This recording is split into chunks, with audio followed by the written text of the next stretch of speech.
The Gillian Company is on the 7th floor, behind swinging doors bound in platinum. In the corner is a tall display in a triangular showcase. It seems to contain every fancy bottle and box that's ever been designed. There are perfumes in tall, thin bottles that look as if a breath would blow them over, and perfumes in little pastel phials tied with ducky satin bows like little girls at a dancing class. The cream of the crop seems to be something very small and simple in a squat amber bottle. It's labeled Gillian Regal, the champagne of perfumes. It's definitely the stuff to get. I'd like to see Mr. Derace, Kingsley. Here's my card. Have you an appointment? No appointment. It's very difficult to see Mr. Kingsley without an appointment, Mr.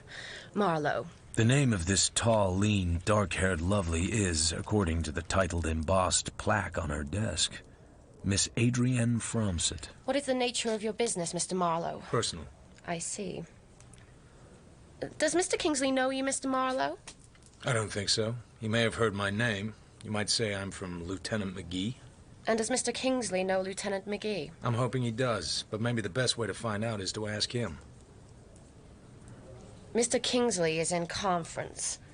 I'll send your card in when I have an opportunity. Thank you. I'll wait. I sit and light a cigarette. Half an hour and 3 or 4 cigarettes later, a door opens and 3 men come out laughing. The men shake hands heartily, and 2 of them leave. The 3rd man drops the grin off his face and looks as if he's never grinned in his life. Any calls, Miss Fromsett? Mr. Marlowe to see you, from Lieutenant McGee. His business is personal. Never heard of him. It seems like the perfect moment to introduce myself. This gentleman is Mr. Marlowe. You want to see me? If you're Mr. Derace, Kingsley. Who the hell do you think I was? He's about 6'2", and not much of it is soft. His eyes are stone gray with flecks of cold light in them. His manner says he is very tough to get along with. And who, incidentally, is Lieutenant McGee? He's just a fellow I know. I'm fascinated. Anything else you would care to let drop about him? Well, they call him Violets McGee on account of he chews little throat passels that smell of violets. He's a big man with soft silvery hair and a cute little mouth made to kiss babies with. I don't like your manner. That's all right. I'm not selling it. I'll give you exactly 3 minutes. God knows why. He burns his way past Miss Fromsett's desk to his door, yanks it open and lets it swing in my face. Miss Fromsett likes that. She likes it very much. Listen, I'm a businessman. I don't fool around. Your card says you're a licensed detective. Show me something to prove it. I get out my wallet and hand him things to prove it. He lights a cigar. He doesn't offer me one. He takes his time. He doesn't care about mine. No, I don't know, McGee. I know Sheriff Peterson. I asked for the name of a reliable man to do a job. I suppose you are the man. I guess you might do. Just don't get flip with me, and remember, when I hire a man, he's my man. He does exactly what I tell him, and he keeps his mouth shut, or he goes out fast. I hope I'm not too tough for you. Why not leave that an open question? What do you charge? $25 a day in expenses, 8 cents a mile for my car. Absurd, far too much. 15 a day flat, that's plenty. I'll pay the mileage within reason, the way things are now. But no joyriding. I say nothing. He seems a little surprised that I say nothing. I haven't hired you yet, but if I do, the job is absolutely confidential. No talking it over with your cop friends. Is that understood? Just what do you want done, Mr. Kingsley? What do you care? You do all kinds of detective work, don't you? Not all kinds. Only the fairly honest kinds. For one thing, I don't do divorce business, and I get 100 down as a retainer from strangers. Well, well. And as for you being too tough for me, most of the clients start out either by weeping down my shirt or bawling me out to show me who's boss. But usually they end up being very reasonable if they're still alive. Well, well. Do you lose very many of them? Not if they treat me right. Have a cigar. I take one and put it in my pocket. I haven't been called down like that in 4 years. I want you to find my wife. Okay. I'll find your wife. I think you will, at that. She's been gone a whole month from a cabin we have in the mountains near Puma Point. I know Puma Point. Our place is 3 miles from the village. It's on a private lake, Little Fawn Lake. My friends have cabins. I have a cabin, and a man called Bill Chess lives with his wife in another cabin, rent-free, and looks after the place. He's a disabled veteran with a pension. Anyway, my wife went up in the middle of May, came down twice for weekends, was due down the 12th of June for a party, and never showed up. I haven't seen her since. What have you done about it? Nothing. I haven't even been up there. Why? He opens a locked drawer and hands me a folded paper. It's a postal telegraph form. The wire had been filed at El Paso on June 14th at 9:19 a.m. Am crossing to get Mexican divorce. Stop. Will marry Chris. Stop. Good luck and goodbye.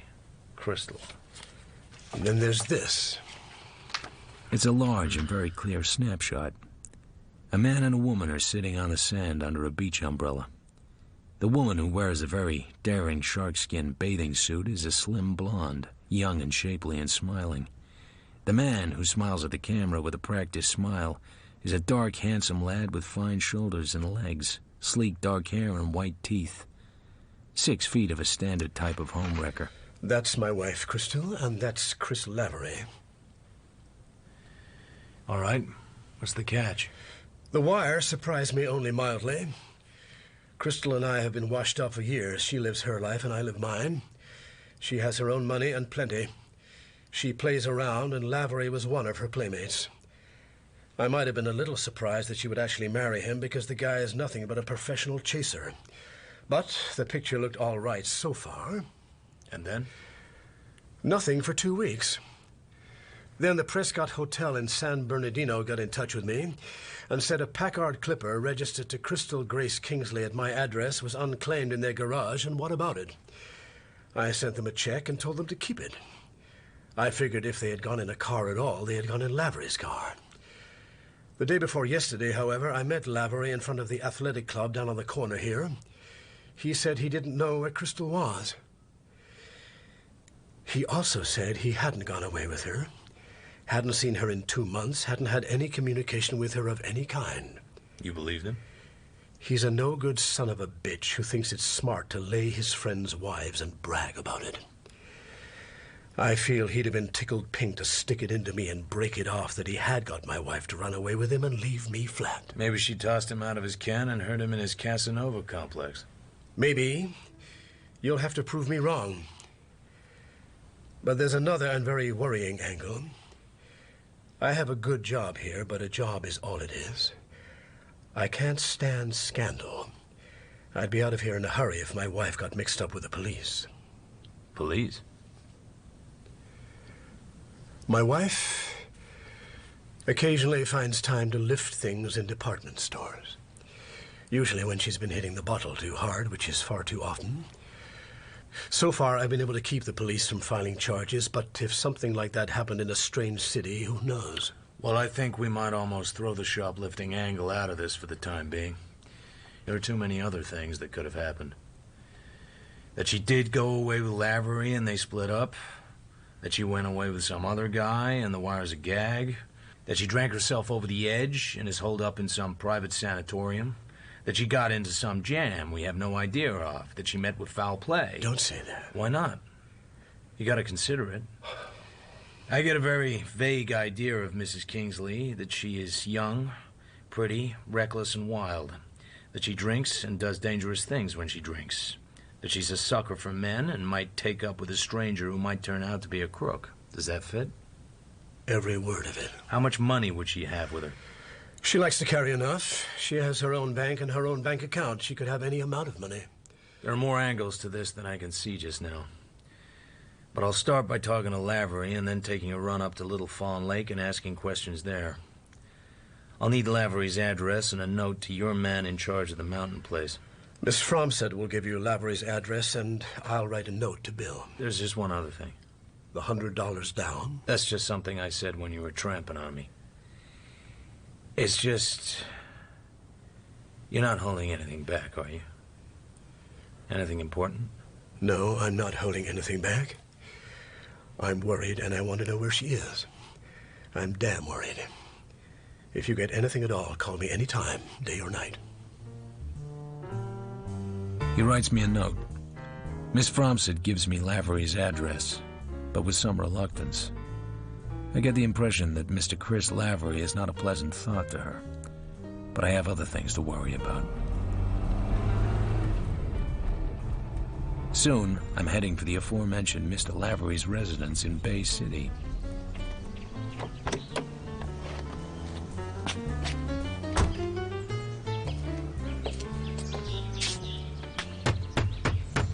I work on the knocker. Nothing. I push the bell and hear a ring inside, not very far off. Nothing. A neat black Cadillac coupe comes out of the garage of the house across the way.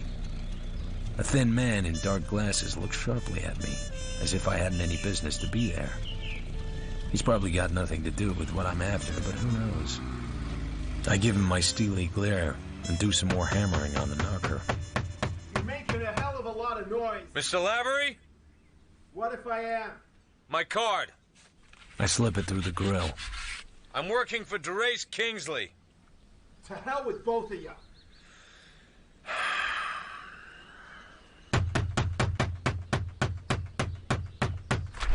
Do that again, and I'll throw you clear across the street. Don't be childish. You know perfectly well I'm going to talk to you, and you're going to talk to me. I take the telegram out of my pocket and hold it in front of his bright brown eyes. He reads it morosely. Oh, for Christ's sake. Come on in, then. I sit opposite him and look him over. He's a nice piece of beef, but to me, that's all he is. I can understand the women would think he was something to yell for. Look, I know what that wire says, but it's the bunk. I didn't go to El Paso with Crystal Kingsley. I haven't seen her for a long time, long before the date of that wire. I haven't had any contact with her. I told Kingsley that. He didn't have to believe you. Why would I lie to him? Why wouldn't you? Look, it might seem so to you, but you don't know her. Kingsley has no strings on her. If he doesn't like the way she behaves, he has a remedy. These proprietary husbands make me sick. So you don't have any idea of marrying her? I've thought of it, yes. She has money. Money is always useful, but it would be too tough a way to make it.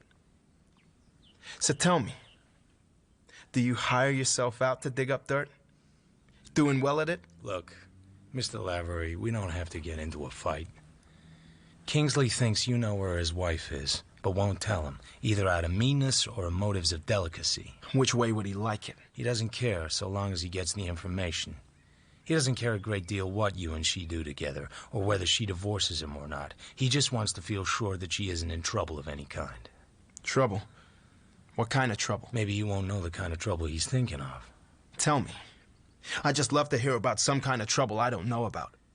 No time to talk business, but always time for a wisecrack.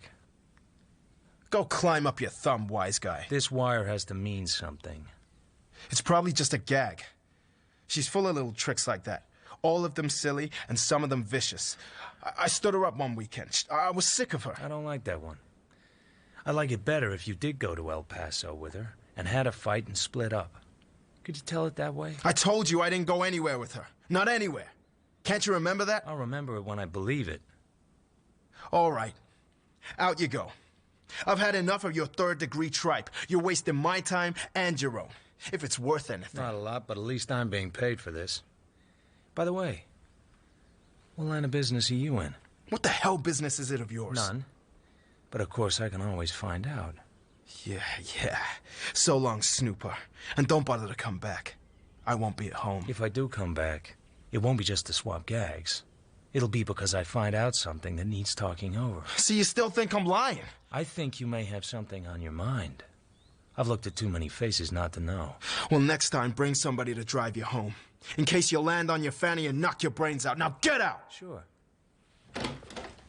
So long, handsome.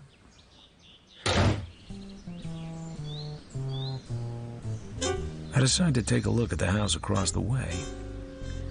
On the gatepost was a bronze tablet which said, Albert S. Almore, M.D. I wonder idly how well he knows Lavery, since theirs were the only 2 houses in the block.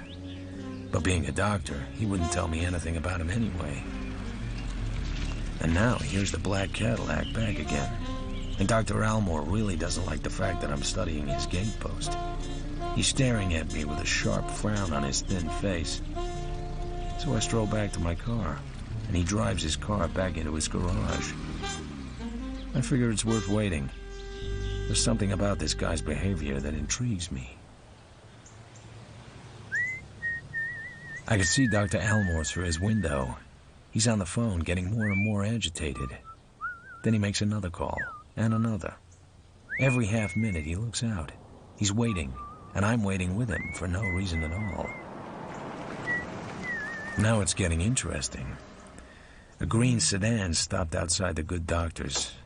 A big man with dusty blonde hair has got out. I think I can guess what's going to happen next.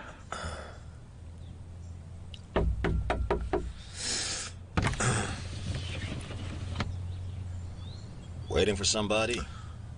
I don't know. Am I? I'll ask the questions. Well, I'll be damned. So that's the answer to the pantomime. What pantomime? Nervous Nellie and the telephone. Let me see your driver's license. You fellows ever flash a buzzer, or is acting tough all the identification you need? DeGarmo, Detective Lieutenant. Pleased to meet you, Lieutenant. Skip it. Now tell me why you're here casing Almore's place. I'm not casing Almore's place. I never heard of Dr. Almore, and I don't know any reason why I should want to case his house. What's your grift, then? Or folks hire you? We don't like peepers down here. Is that so? The last guy that tried it ended up on the road gang, sweetheart. I bet it's good, if only I could guess. Tried what? Tried to put the bite on him. Dr. Almore looks like an easy man to bite. Let's put it this way. I don't know Dr. Almore, never heard of him, and I'm not interested in him. I just read his bronze tablet. I'm down here visiting a friend and looking at the view. Straight goods? Straight goods.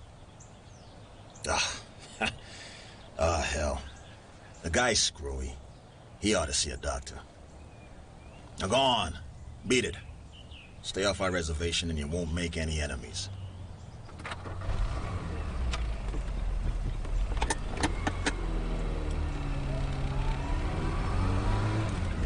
On the way back to Los Angeles, I listened to my thoughts. They move fitfully in and out, like Dr. Almore's thin, nervous hands pulling at the edge of his curtains. I saw Lavery. What did he say? He told me just enough dirt to sound frank. I still like the idea that they quarreled and split up and that he hopes to fix up with her yet. Then he must know where she is. He might, but it doesn't follow.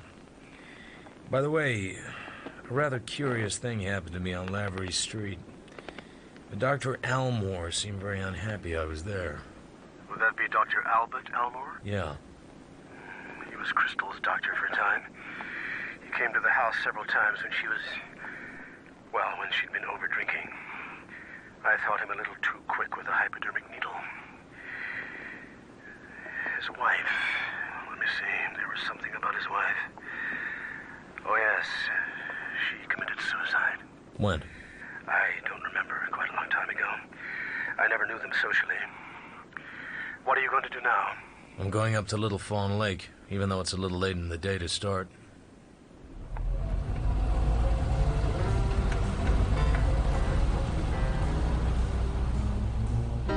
I see a sign. Little Fawn Lake, private road, no trespassing. It's only a few hours from the city, but it's a different world.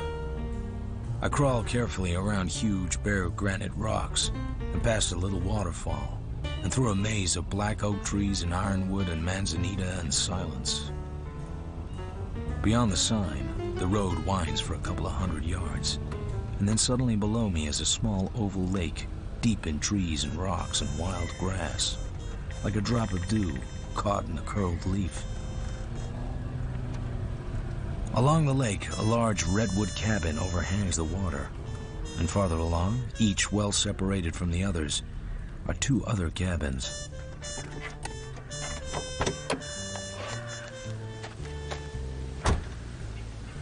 I get out of the car and start towards the nearest cabin.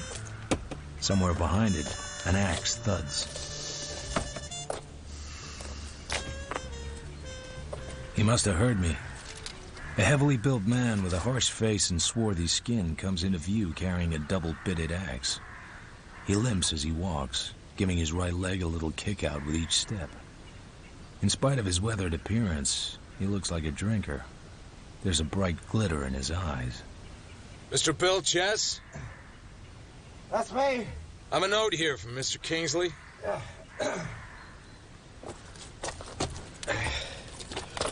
Okay, Mr. Marlowe. So, you want to see Kingsley's cabin, huh? Glad to show you. He ain't selling, for Christ's sake. He might. Everything's for sale in California. Well, ain't that the truth, though? Well, that's his over there, the redwood job. Cost about $8,000, and that's money for a mountain cabin. How about electric light and telephone? Electric light, sure, no phone. Anybody living there now? Nope. Mrs. Kingsley was here a few weeks back. She went down to hell back any day, I guess. Didn't he say? Why? Does she go with the cabin? Very funny. Yeah, it's a swell cabin. The bed's comfortable? How would I know if the beds are comfortable? I don't know why you wouldn't know. I can find out for myself. Yeah, you think I can't smell a dick when I meet one? Nuts to you, pal, and nuts to Kingsley. So he hires himself a dick to come up here and see am I wearing his pajamas, huh? Now listen, Jack. I might have a stiff leg and all, but the women I could get... Whoa, you're slipping your clutch. I didn't come here to inquire into your love life. I never saw Mrs. Kingsley. I never saw Mr. Kingsley until this morning. What the hell's the matter with you? He rubs the back of his hand viciously across his mouth, as if he wants to hurt himself. His hands are shaking. Sorry, Mr. Marlowe. I was out on the roof last night, and I got a hangover like 7 Swedes. I've been up here alone for a month, and it's got me talking to myself. A thing happened to me. Anything a drink would help? You got one? He brings glasses from his cabin, and we sit there in the silence as I pour him a stiff drink of rye. Man, that's from the right bottle. I guess a guy gets the blues up here all alone. No company, no real friends, no wife. Especially no wife. She left me. She left me a month ago. Friday the 12th of June, a day I'll remember. I stiffen. Friday the 12th was the day Mrs. Crystal Kingsley was supposed to have come into town for a party. But you don't want to hear about this. It's none of my business, but if it would make you feel any better. Thanks. You know, Muriel was one swell kid. I met her in a joint in Riverside just a year and 3 months ago. Maybe not the kind of joint where a guy would expect to meet a girl like her, but that's how it happened. We got married. I loved her. I was married to as neat a little blonde as ever you clapped an eye on, and all the time I'm nuts. I go for that. He points to the Kingsley cabin. It's turning the color of ox blood in the late afternoon light. Hell, you think if I had to jump off the dock, I'd go a little ways from home and pick me a change in types at least. But little round heels over there ain't even that. She's a blonde, like Muriel, same size and weight, same type, almost the same color eyes. But brother, how different from then on in. She was giving it out, but I didn't have to take. You asked me if the beds over there were comfortable. I was just too full remembering. Yeah, the bed I was in was comfortable. I came back across the dam. I'm as smooth as a new piston head. I'm getting away with something. Except I didn't get away with anything at all. When I got home, Muriel told me things about myself I didn't even imagine. After that, I felt too mean to stay even half sober. Along about 4 a.m., I finally got back home again, and Muriel had gone. She left you? That very night. Nothing but a note in the bureau and some cold cream on a pillow. Here. I'm sorry, Bill, but I'd rather be dead than live with you any longer. Muriel. I've not heard from her in a whole month. Not a single word. Maybe she's with some other guy. I hope he treats her better than I did. Better show you Kingsley's cabin.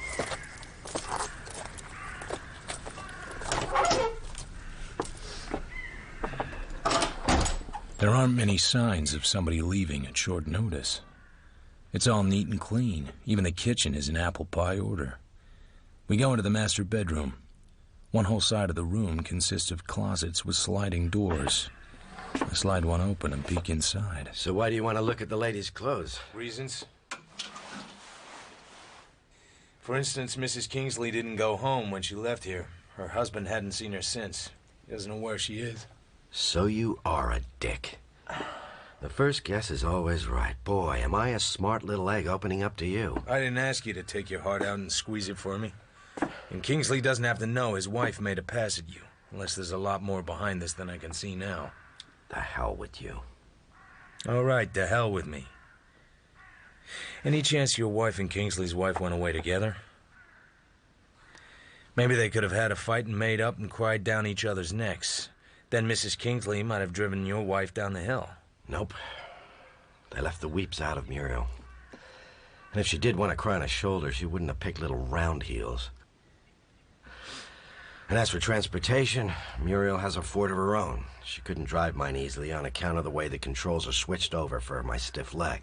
It was just a passing thought. If any more like that pass you, let them go right on. Look, pal, I'm working hard to think you're a fundamentally nice guy. Help me out a little, can't you? Boy, I can brighten up anyone's afternoon. Want to walk back around the lake? Sure, if your leg will stand it.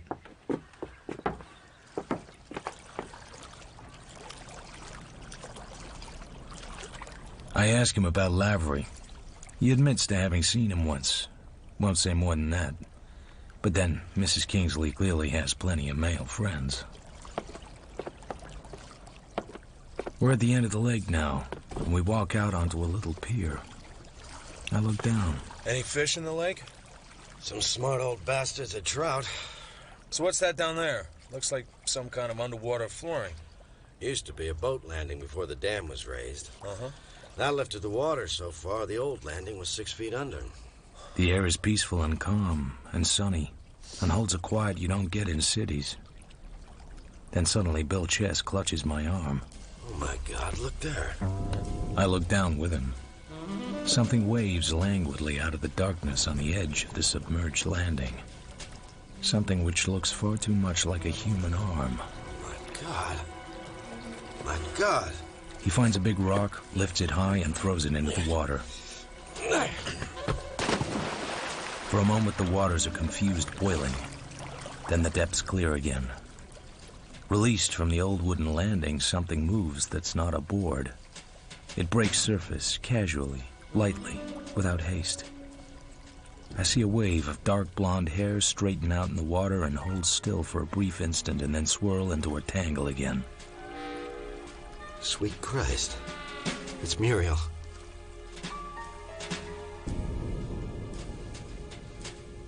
I go and fetch the local sheriff. He has large ears and friendly eyes, and he looks as dangerous as a squirrel and much less nervous. On his vehicle, there's a white card which reads, "Voters, attention, keep Jim Patton sheriff. He's too old to go to work." I like everything about this guy. We drive back to the lake.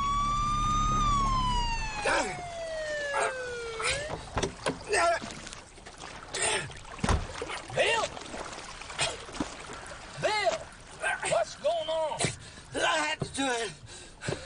I had to get a rope and go down in the water and pull the thing out. Why? I don't know why. But I tried to the shore and here it is. There's a horrible, sickening smell in the air. The thing that had been a woman lies face down on the boards. I couldn't leave her. It's down there in the lake.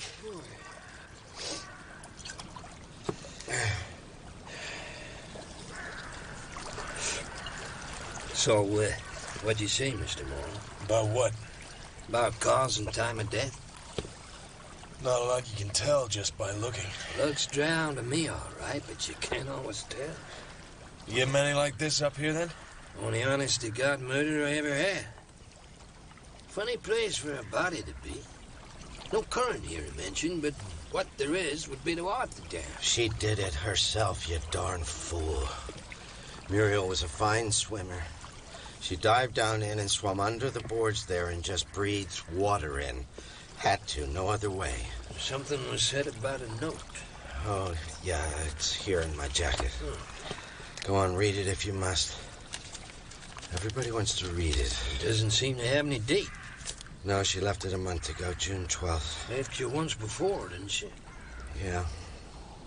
I got drunk and stayed with a whore. Muriel was gone a week and came back all prettied up. She said she had to get away for a while. Sure. Note left that time? No. This note here looks middling old. So what? I've carried it for a month. Who told you she left me before? Who told you? I forget. You know how it is in a place like this. June 12th, you say she left, or you thought she left. Were the folks across the lake up here then? Ask this Snoopy guy. If he didn't already spill his guts to you. Mr. Marlowe here didn't tell me anything, Bill, except how the body come up out of the water and who it was. Okay, Mrs. Kingsley was here. But she went down the hill the same day. Yes, what does it matter? Muriel left the note, she went away. Why all these questions? Take me, you son of a bitch! Hey, Bill, listen. Sure I did it, I drowned her. That's what you want, isn't it? She was my girl and I loved her. I'm a heel, always been a heel. But just the same, I loved her. Maybe you guys wouldn't understand it. Just don't bother to try. Just take me in, damn you!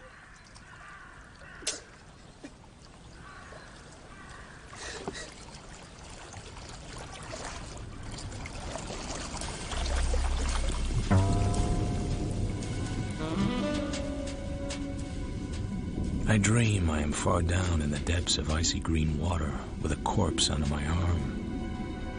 The corpse has long blonde hair that keeps floating in front of my face. An enormous fish with bulging eyes and a bloated body swims around, leering like an elderly lecher. Just as I am about to burst from lack of air, the corpse comes alive under my arm and gets away from me. And then I am fighting with a fish, and the corpse is rolling over and over in the water, spinning its long hair and... I'd checked in and fallen asleep. Now I wake up with a mouthful of sheet. I look at the clock. It's still early. I realize that before I return to the city and Mr. Derace Kingsley, I want to take a look at the chess cabin.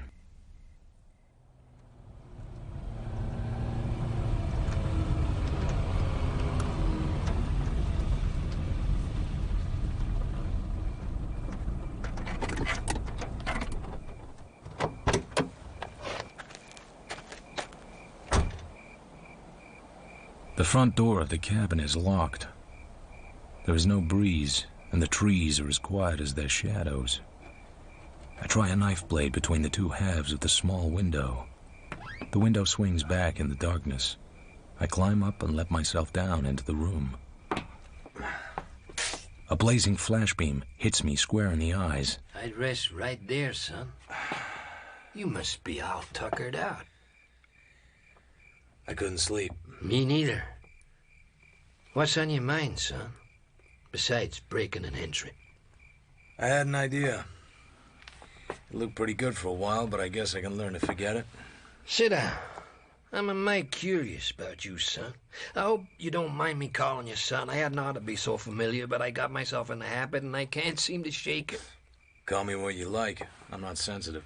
You see, there's a mess of detectives in the L.A. phone book, but only one of them is called Marlowe. You tell him who hired you? Derace Kingsley. It's Trace's wife. She skipped out on him a month ago. She's supposed to have gone away with a man. She started from here, so I started from here. You don't have any interest in Bill Chess at all? None whatever. I guess you guys do a lot of divorce business. Kind of smelly work, to my notion. Still, Kingsley wouldn't have asked for help from the police to find his wife, would he? Hardly. He knows her too well. Now, what you've been saying don't hardly explain you're wanting to search Bill's cabin. I'm just a great guy to poke around. Hello. You can do better than that. Say I'm interested in Bill Chess, then. But only because he's in trouble in rather a pathetic case. If he murdered his wife, there's something here to point that way. If he didn't, there's something here to point that way, too. As for instance, what kind of thing? Clothes, personal jewelry, toilet articles, whatever a woman takes with her when she goes away, not intending to come back. But she didn't go away, son. Then the stuff would still be here. But if it was still here, Bill would have noticed she hadn't taken it. But if he murdered her, then he would have to get rid of the things she ought to have taken with her. Of course, his biggest problem is her Ford car. Sinking into the lake would be dangerous, but he couldn't burn it or bury it. Could he even drive it? Sure, he can't bend his right leg at the knee, so he couldn't use a foot brake very handy, but he could get by with a handbrake. So, the chances are he hid it in the woods within walking distance of here. And walking distance for him would not be very far. For a fella that claims not to be interested, you're doing some pretty close figuring on all this. If the car was found, it would be better for Muriel's stuff to be found in it. That would give him a couple of outs. Let's say that she was murdered by some unknown party who fixed things to implicate Bill when and if the murder was discovered. There's still that little matter of the note to be got over. What I like is that she did plan to go away and did write the note, but he caught her before she got clear and saw her red and finished her off. Then he would have had to do all the things we've been talking about. I never met her. What kind of girl was she? A mighty cute little blonde when she fixed herself up. She kind of let herself go with Bill. A quiet girl with a face that kept its secrets.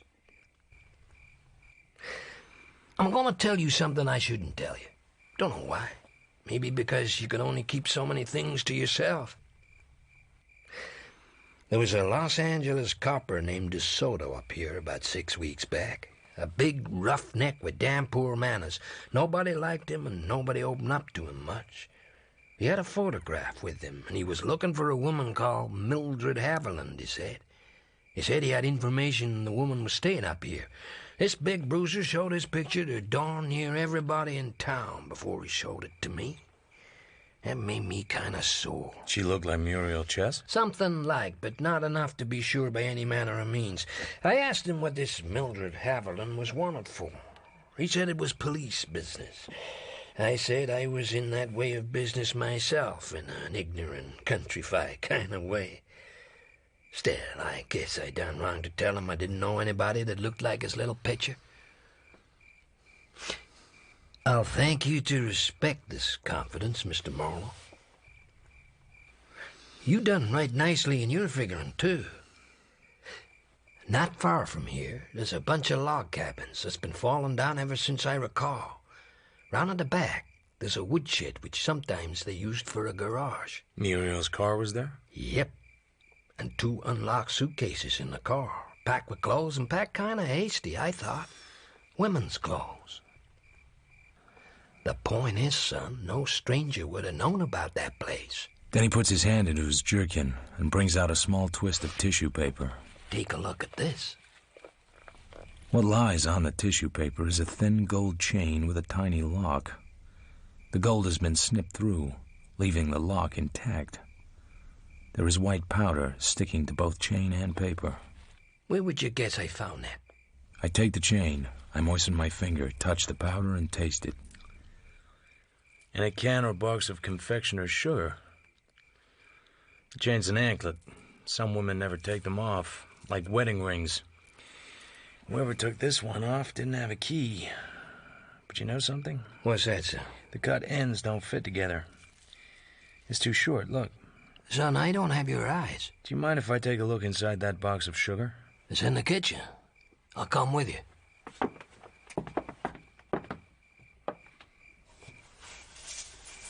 I lift the box up and empty it onto a newspaper. At the bottom, another twist of white tissue. Guess I didn't go deep enough. I shake the tissue clean and unwind it. It contains a tiny gold heart, no larger than a woman's little fingernail. Well, well. I think there's some engraving on the back. Take my torch. I couldn't read it if I had a darn microscope. That's in script. It reads, Al to Mildred, June 28th, 1938. With all my love. Tell me what you're thinking, son. See if it's the same as me. Al to Mildred. Al somebody to Mildred Haviland. Mildred Haviland was Muriel Chess. Muriel Chess was dead 2 weeks after a cop named DeSoto had been looking for her. Looks like maybe I owe this DeSoto party an apology, don't it? If you ever see him. Don't tell me, son. Let me guess all for myself that you got a brand new idea about it. Yeah. Bill Chess didn't murder his wife. No? She was murdered by somebody out of her past. Somebody who had lost track of her and then found it again. And found her married to another man and didn't like it. Somebody who hated and could dissimulate. Who could persuade her to go away with him. And when everything was ready and the note was written, took her around the throat and gave her what he thought was coming her way. And put her in the lake and went his way. Like it? Well, it does make things kind of complicated, don't you think? I'm not sure myself Bill Chess is in the clear. But there ain't anything impossible about it. Not one bit impossible. When you get tired of it, let me know. I'll have something else. I'll just be doggone sure you will. Meantime, I have a job to do and a missing wife to find.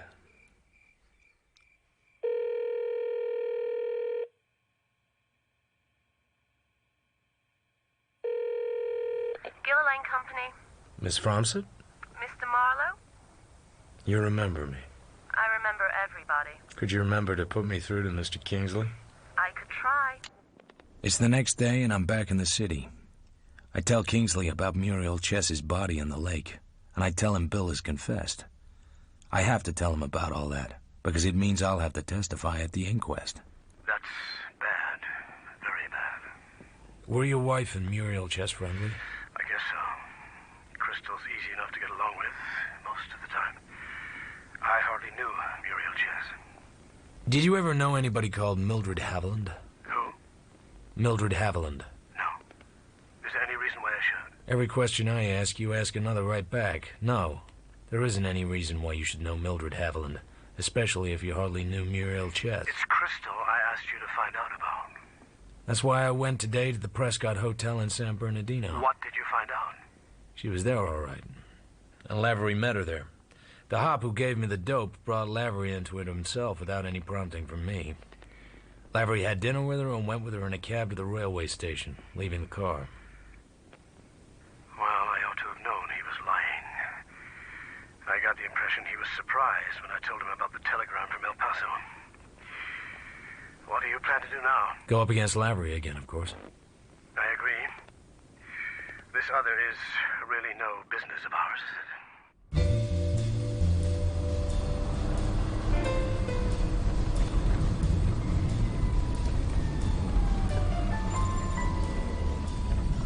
The air is clearer than yesterday. The morning round here is full of peace.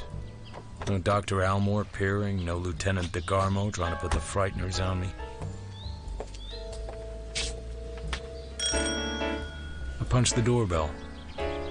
Then I see that the front door is not quite shut. If Lavery's away, maybe I can take a chance and frisk the joint. I stand inside and listen. In the silence, time passes. I decide it's safe to move. Excuse me. Please don't move. I freeze. She's a slender woman of uncertain age, with untidy brown hair, a scarlet mess of a mouth, and too much rouge on her cheekbones. She wears a purple hat, which is doing its best to hang on to the side of her head. Her right hand is wrapped around the butt of a small automatic. She points the gun at me and comes steadily on. When she's close enough to be confidential, she points the gun at my stomach. All I wanted was my rent. The place seems well taken care of. Nothing broken. He's always been a good, tidy, careful tenant. I just didn't want him to get too far behind with the rent. How far behind is he? 3 months.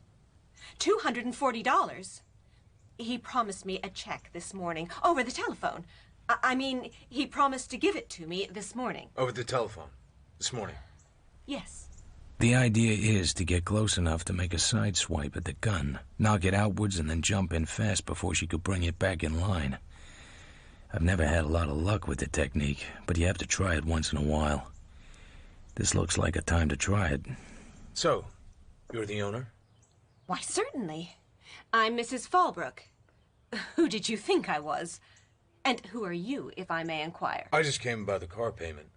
The door was open just a teensy-weensy bit, and I kind of shoved in. I don't know why. You mean Mr. Lavery is behind in his car payments? A little. Not a great deal. I'm all set now. I have the reach, and I ought to have the speed. I start to... You know, it's funny about this gun. I found it on the stairs. Nasty, oily things, aren't they? And the stair carpet is a very nice gray chenille.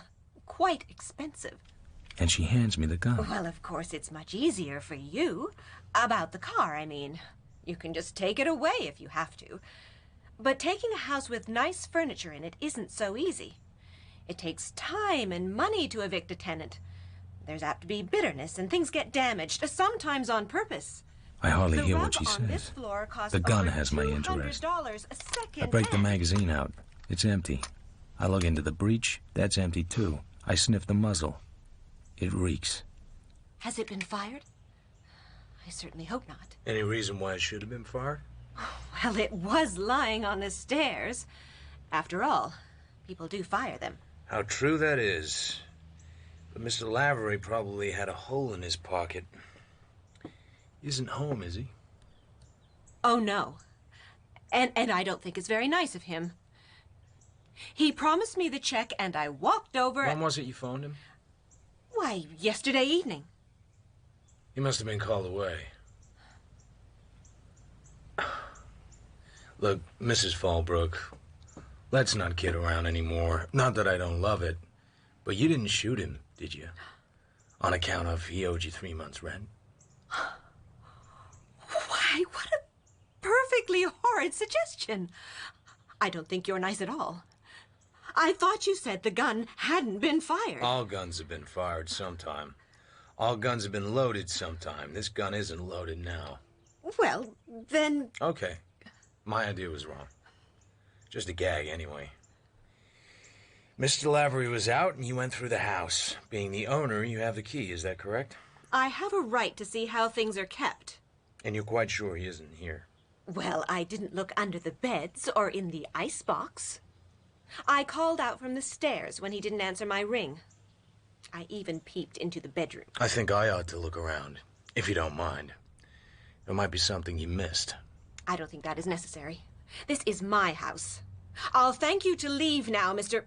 Just what exactly is your name? It doesn't matter. But... This gun, you know, is kind of odd. I told you. I found it lying on the stairs. I don't know anything else about it. I don't know anything about guns at all. I never shot one in my life. That's your story. Oh, I shouldn't have done. It was horrid of me. I know it was. Mr. Lavery will be furious. What you shouldn't have done was let me find out the gun was empty. Up till then, you were holding everything in the deck. Why, you perfectly loathsome man. Don't you dare touch me. No, no, don't come near me. I won't stay in this house another minute with you. How dare you be so Her insulting? voice snaps in midair like a rubber band. Oh! She puts her head down, purple hat and all, and runs for the door. The house now seems to be abnormally still. Something's all wrong with this scene. I shrug and go quietly up the stairs. I look in the bedroom. I look under the pillows. There's a handkerchief there. 2 small initials are stitched into the corner in red. A.F. Adrienne Fromsett. But there's more. I look in the closet filled with clothes, definitely not in Miss Fromsett's style. The door next to the closet has to be the bathroom. It's locked. I force the lock with my knife blade and go in. Maybe I expected to find what I find. In the bedroom, signs of a woman having spent the night there. Pajamas, face powder, perfume, and so on. Bathroom door locked, but I got it open. 3 empty shells on the floor, 2 shots in the wall, 1 in the window. Lavery was in the shower stall, naked and dead. My God. Do you mean to say that he had a woman with him last night and she shot him this morning in the bathroom? Just what did you think I was trying to say? Please keep your voice down. I don't want any of the members to hear. But why in the bathroom? Keep your own voice down. Why not in the bathroom? Could you think of a place where a man would be more completely off guard? You don't know a woman shot him. I mean, you're not sure, are you? No. The woman who spent the night there might have left, or there need not have been any woman at all. The appearances could just have been faked. You might have shot him. What would I want to shoot him for? I'm a civilized man. Okay. Does your wife own a gun? You don't really think, Well, does she? Yeah, she does. A small automatic. Anything like this one? I reach in my pocket and put the gun in Kingsley's hand. I don't know. It's like it, but I can't tell. There's a serial number on the side. Nobody remembers the serial numbers of guns. I was hoping you wouldn't. It would have worried me very much. That dirty rat. I suppose he ditched her, I suppose. We can't let the police have this gun. Crystal has a permit. The gun was registered, so they will know the number even if I don't. We can't let them have it. But this Mrs. Fallbrook I told you about, the landlady, she knows I have the gun. We'll have to chance that. You're right. I don't think she's the kind to have anything to do with the police of her own free will. Look, I know you're taking a risk. I intend to make it worth your while. If the setup were possible for suicide, I'd say put the gun back, but the way you tell it, it isn't. But I can't cover up for a murder, even for a $10 bonus. The gun will have to go back. I was thinking of more money than that. I was thinking of $500. Just what did you expect to buy with that? Is there anything in Lavery's place apart from the gun that might indicate Crystal had been there lately? There may be a dozen things I don't know about. What kind of perfume does she use? Oh. Gillian Regal, the champagne of perfume. The bedroom reeks with it. I'm talking about $500, a check for it right now. I hired you to protect me from scandal and, of course, to protect my wife if she needed it. Through no fault of yours, the chance to avoid scandal is pretty well shot. It's a question of my wife's neck now. I don't believe she shot Lavery. I have no reason for that belief, none at all. I just feel the conviction. I'll go along with you up to a point. The setup down there is almost too good at first sight. She leaves clothes there she's probably been seen wearing and which can probably be traced. She leaves the gun on the stairs.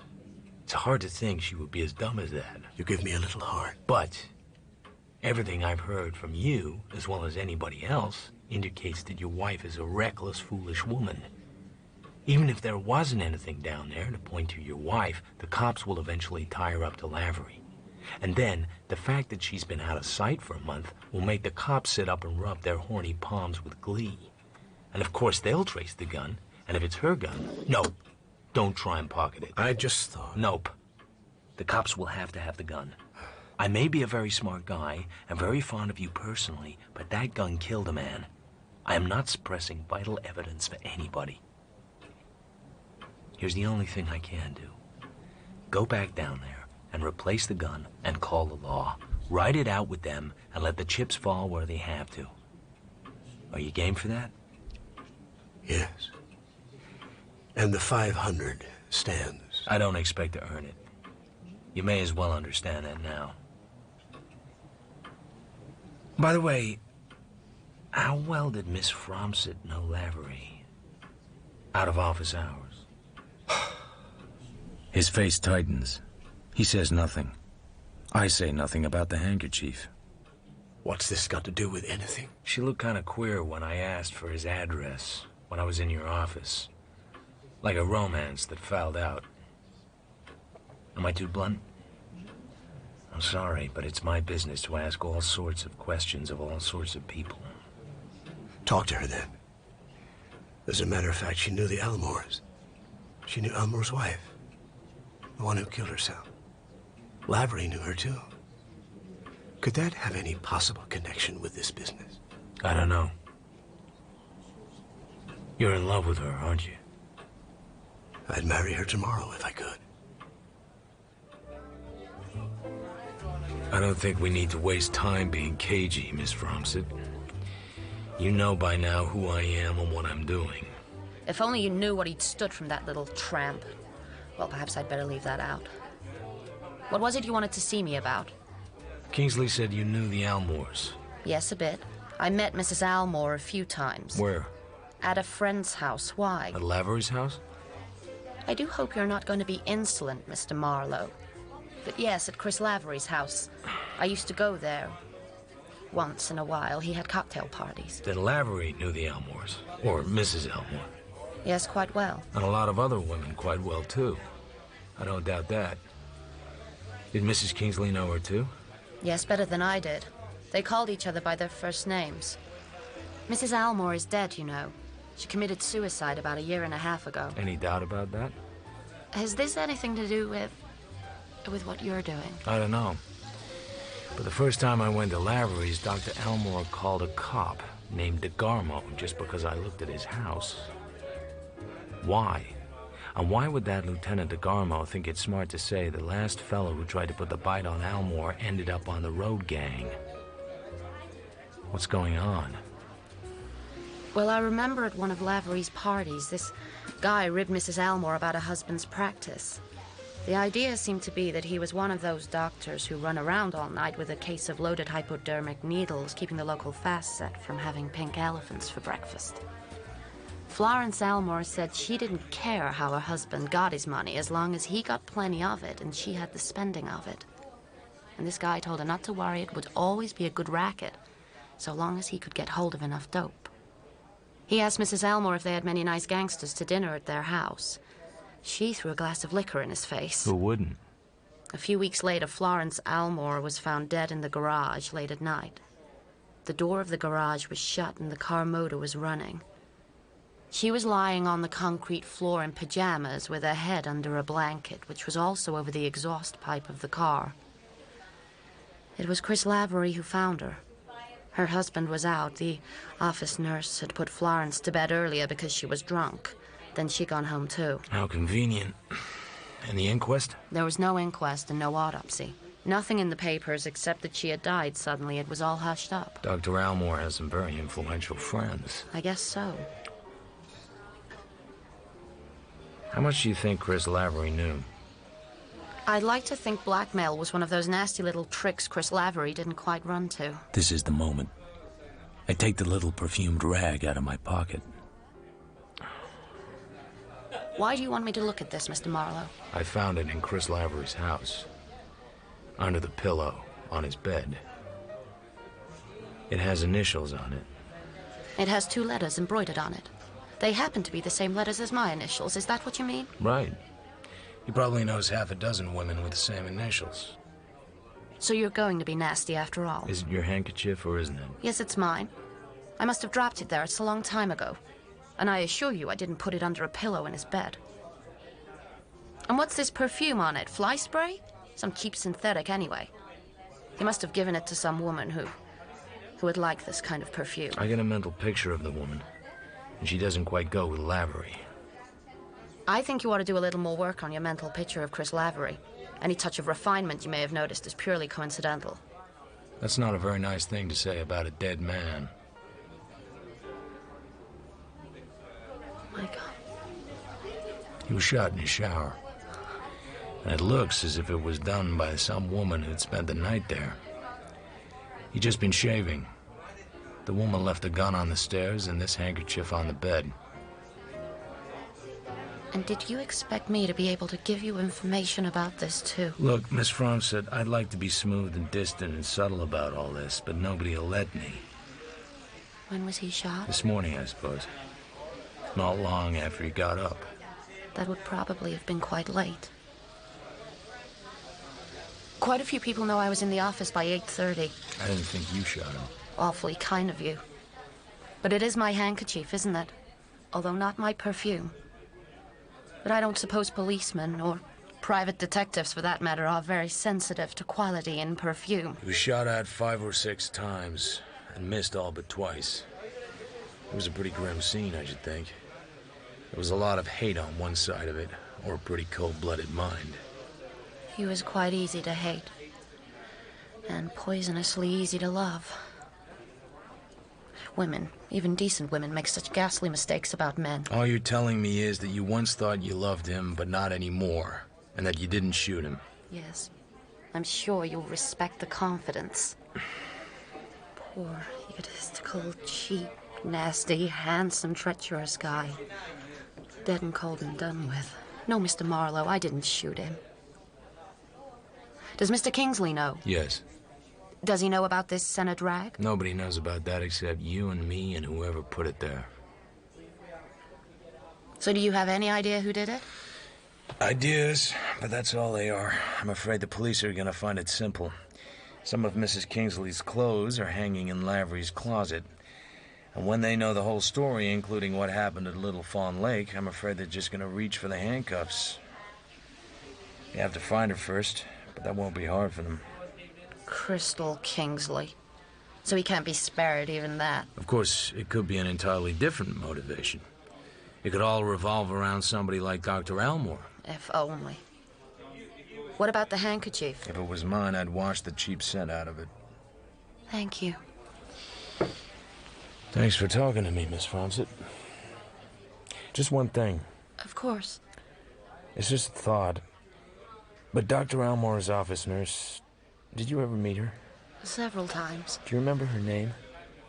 I think it was Mildred something. Mildred Haviland, maybe? That sounds likely. Thank you, Miss Fromsett.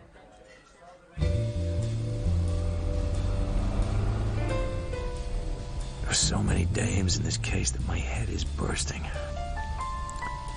There's every indication that Crystal Kingsley is crazy enough to kill Lavery and leave her fingerprints all over the place. Case open and closed as far as the police are concerned. But there are so many unanswered questions. Take the late Muriel Chess, the lady in the lake. It was probably Mildred Haviland who was involved in a death so full of questions that any number of people might have wanted her dead. Dr. Elmore among the principal suspects. Albert Elmore. Al to Mildred with all my love. There's a strange line of thought. And then there's Florence Elmore herself, the suicide, or maybe not. And the crazy landlady, Mrs. Fallbrook. And the fragrant Miss Fromsett. She has class, no question of that. But was I wrong to rule her out? Was she being too helpful?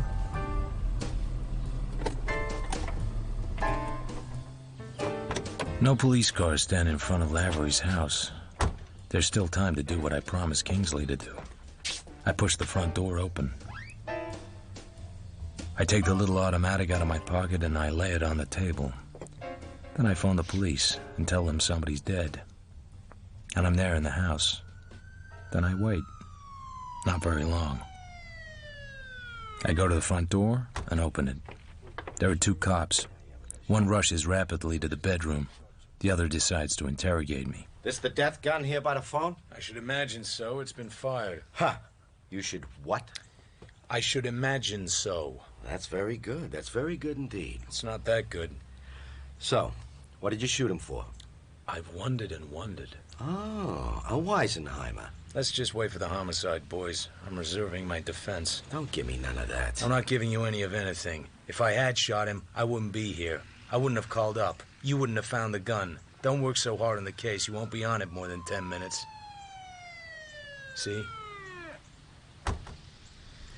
The guy in charge now is Captain Weber, a small man for a cop, with a permanently tired expression. His companion is Lieutenant DeGarmo, the big cop who would not like my being in front of Dr. Elmore's house. They examine the body. Then they come and examine me. Okay. Who handled this gun? I did.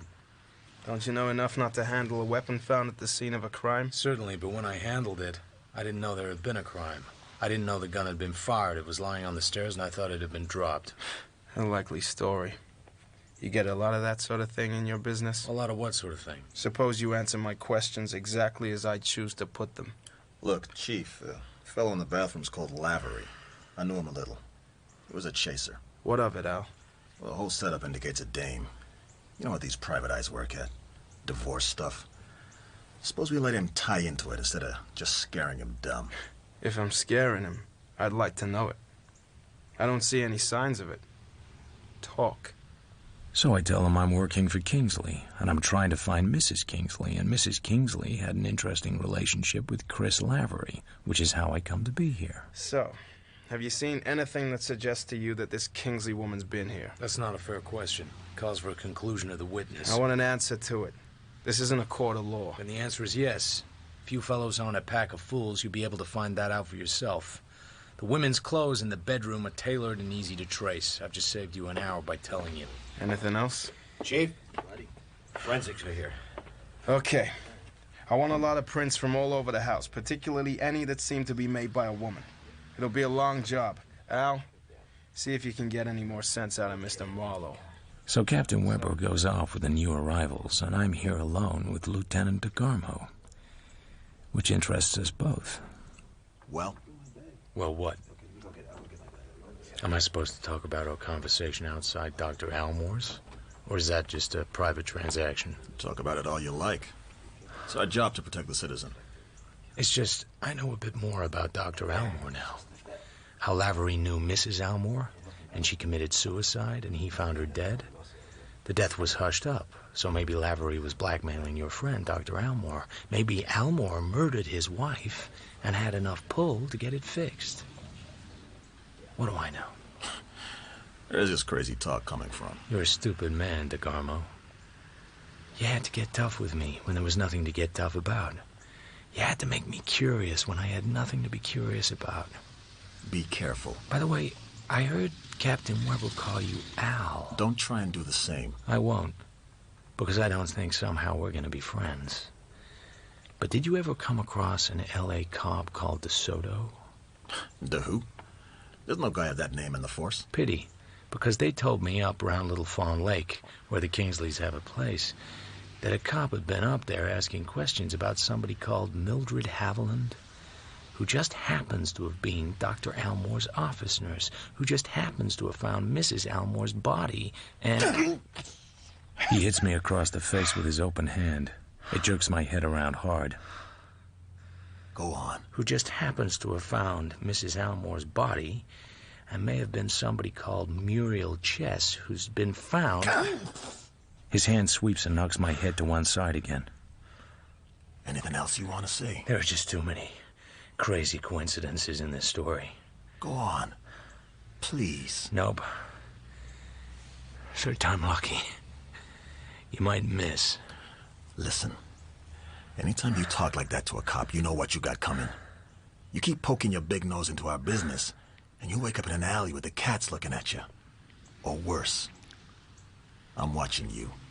I remember that. Both ways.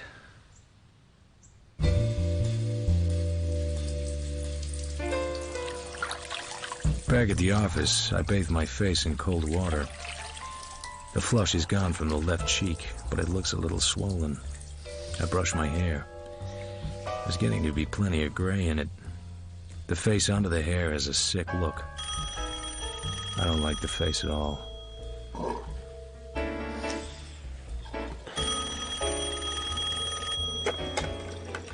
Yeah? Where the hell have you been? I've heard from Crystal.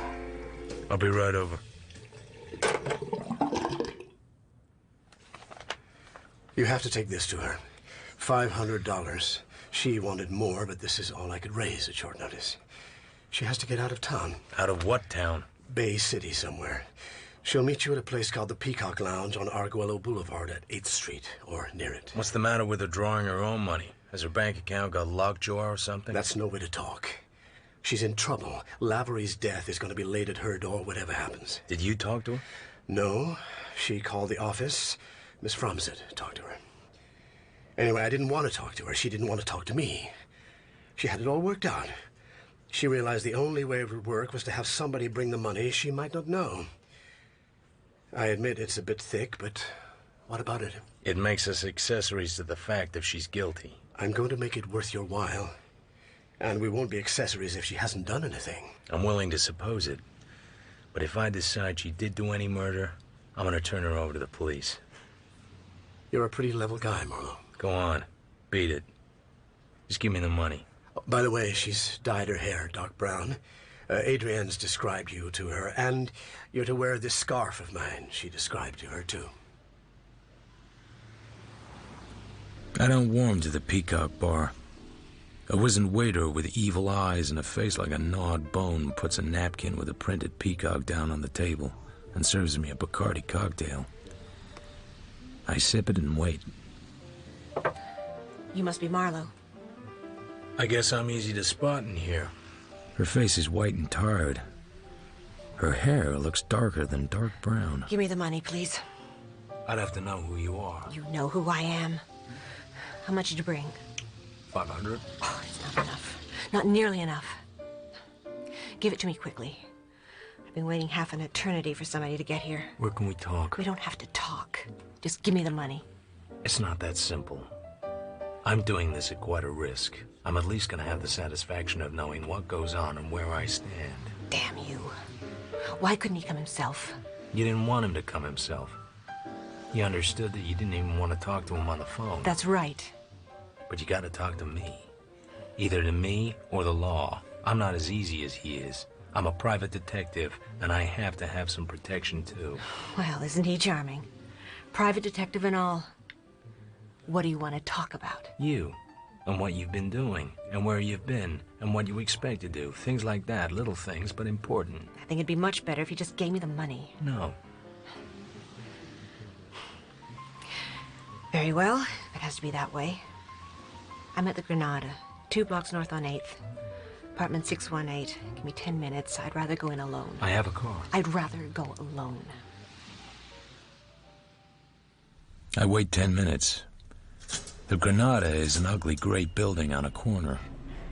I go in and ride up to the 6th floor. The place seems decent enough. I come to the door of apartment 618. I knock softly. Come in. Sit down and talk if you must. Thank you. I sit on a thick Davenport. It's a square room with twin-wall beds and a minimum of uninteresting furniture. A small lamp makes a dim yellowish light. There's a dull green curtain hanging across an open door space at one end of the Davenport. I guess it must lead to the dressing room and bedroom. Can we get this over with, please? I had a rather different idea of you from Kingsley. From Lavery, too. It just goes to show that we talk different languages to different people. I haven't time for this sort of talk. What is it you have to know? Your husband hired me to find you. So I know a bit about your movements. Not very much. I know you left your car at the Prescott Hotel in San Bernardino, and you met Lavery there. I know you sent a wire from El Paso. What did you do then? I don't see that my movements are any of your business. I don't have to argue about that. It's a question of whether you want the money. Well, we went to El Paso. I thought of marrying him then, so I sent that wire. But I changed my mind. I asked him to go home and leave me. He made a scene. What did you do then? I went to Santa Barbara, stayed there a few days. Then to Pasadena, same thing. Then to Hollywood. Then I came down here. That's all. You were alone all this time? Yes. Not with Lavery? Any part of it? Not after he went home. What was the idea? Idea of what? Idea of going these places and not sending any word. Didn't you know he would be very anxious? Oh, you mean my husband? I don't think I worried much about him. As for the idea of it all, well, I just had to think things out. My life had got to be a hopeless tangle. Before that, you spent a month in Little Fawn Lake trying to straighten it out and not getting anywhere. Is that it? I seemed to need a new place. Without associations. A place where I could be very much alone. like a hotel. How are you getting on with it? Not very well. But I'm not going back to Derace Kingsley. Does he want me to? I doubt it. What about Lavery? He's all mixed up in my mind. I'm in love with him, and yet I don't think I want to marry him. Does that make sense? That part makes sense. But staying away from home and a lot of crummy hotels doesn't. You've lived your own life for years, as I understand it. I had to be alone to think things out. Won't you please give me the money and go away? Sure, right away. But wasn't there any other reason for your going away from Little Fawn Lake?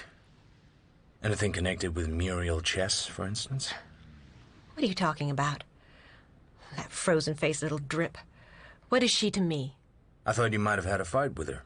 About Bill. Bill? Bill Chess? Bill claims you made a pass at him. Good heavens. That muddy-faced boozer. What's happened? Why all the mystery? He might be a muddy-faced boozer. The police think he's a murderer, too. Of his wife. She's been found drowned in the lake after a month. I'm not too surprised. So it came to that in the end. They fought terribly at times. Did you think that had something to do with my leaving? There was a chance of it. It didn't have anything to do with it at all. It was just the way I told you. Nothing else. Muriel's dead. Drowned in the lake. You don't get much of a boot out of that, do you? I hardly knew the girl. I don't suppose you knew she once worked in Dr. Elmore's office. I was never in Dr. Elmore's office. What are you talking about? Muriel Chess was really a girl called Mildred Haviland, who had been Dr. Elmore's office nurse. That's a queer coincidence. Maybe it's a genuine coincidence. They do happen. But you see why I had to talk to you? Muriel being drowned, and you having gone away, and Muriel being Mildred Haviland, who was connected with Dr. Elmore at one time, as Lavery also was in a different way. And of course, Lavery lives across the street from Dr. Elmore. I don't think Chris had anything to do with Dr. Elmore. He knew his wife, but I don't think he knew the doctor. So why would he know the doctor's office nurse? Well, I guess there's nothing in all this to help me. But you can see why I had to talk to you. I guess I can give you the money now. I get the envelope out and stand up to drop it on her knee. She lets it lie there. I sit down again. You do this character very well. This confused innocence with an undertone of hardness and bitterness. Took me in for a while. People have made a bad mistake about you. They've been thinking of you as a reckless little idiot with no brains and no control. They've been very wrong. You did the Fallbrook character very well, too. Looking back on it, I think it was a shade overdone, but at the time, it got me all right. The purple hat, the messed up makeup, the jittery screwball manner. All very good. And when you put the gun in my hand like that, I felt like a brick. So you think I shot Chris Lavery? I don't think it. I know it. Who told you he was dead, anyway? Not me. Not Miss Fromsett.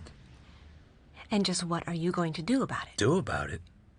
Turn you over to the police, naturally. It'll be a pleasure. I don't think so. A small smile lifts the corner of her mouth now. She puts her hands in the deep pockets of her coat. You wondered why I gave you the empty gun. Why not? I had another one in my bag. Like this. I never liked this scene. Detective confronts murderer. Murderer produces gun. Points same at detective. Murderer tells detective the whole sad story with the idea of shooting him at the end of it. Only murderer never does. Something always happens to prevent it. The gods don't like this scene either. They always manage to spoil it. But this time, suppose we make it a little different. Suppose I don't tell you anything and nothing happens and I do shoot you. It's too late at night. Too still. And the window's open, and the gun would make too much noise. Besides, you're not good with guns. You probably missed me. You missed Lavery 3 times. Stand up. I stand up. I'm going to be too close to miss. Like this. I really can't miss now, can I? Now be very still. If you move at all, the gun will go off. You're definitely not good with guns. You're too close to me. And I hate to bring this up, but there's that old business of the safety catch not being off. You've overlooked that, too. She steps back. She's momentarily confused. I smash the gun out of her hand. We struggle. She's strong, but I'm stronger. Suddenly, it's all becoming clear. I finally understand. Then a figure looms up suddenly on my left. A big man. That's all I know. The scene explodes into fire and darkness.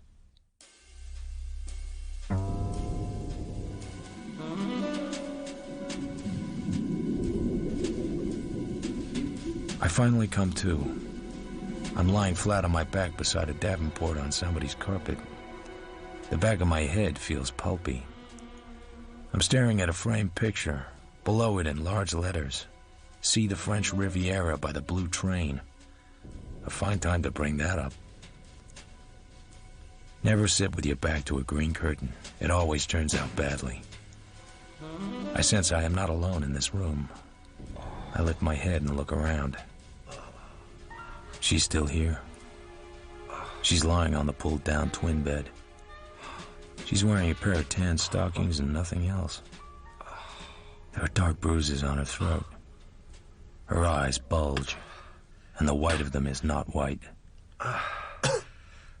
And now I realize he's still here too.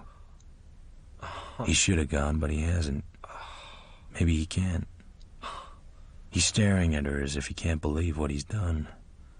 A big guy standing there in the shadows. Stay where you are. DeGarmo pulls out a gun and points it at me. I'm used to this by now. So when did you know?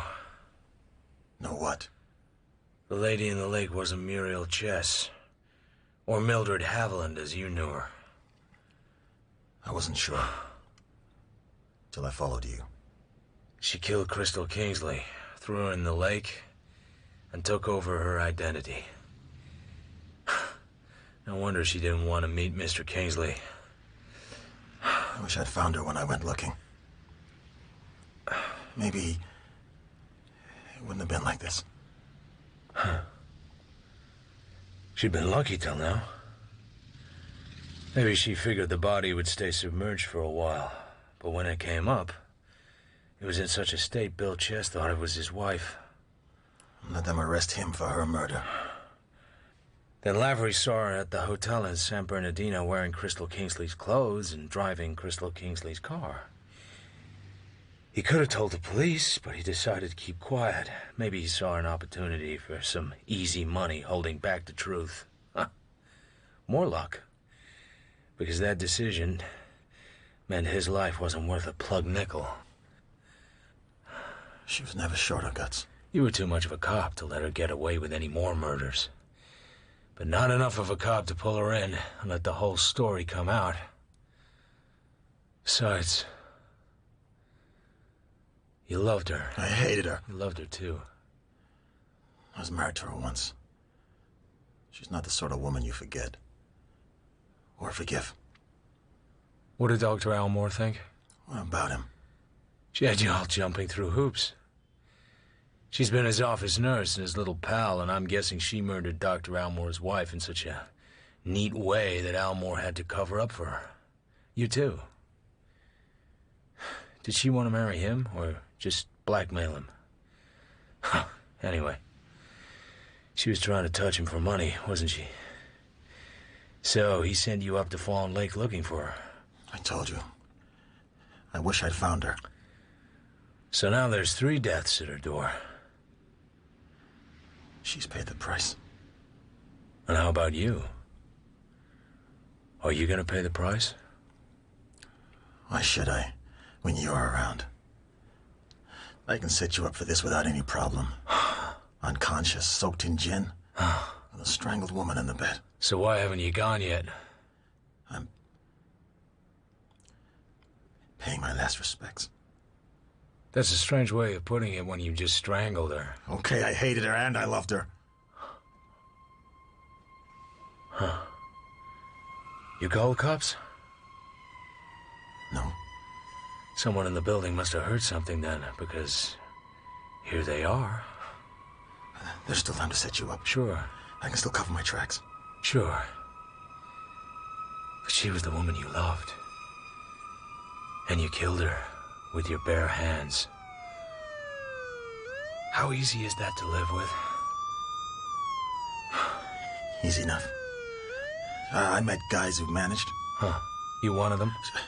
I'm not talking anymore. Some guy. I said I'm not talking anymore. The gun is still pointing at me. I wait. Time is suspended. He doesn't shoot. Then his eyes turn to the dead woman.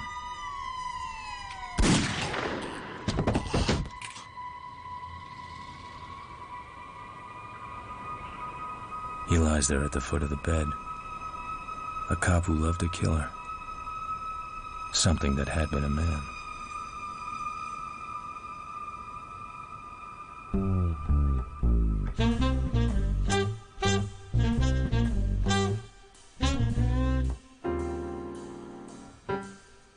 In The Lady in the Lake by Raymond Chandler, dramatized by Stephen Wyatt, Philip Marlowe was played by Toby Stevens, Mildred by Barbara Barnes, DeGarmo by Steve Toussaint, and Bill Chest by Nathan Osgood.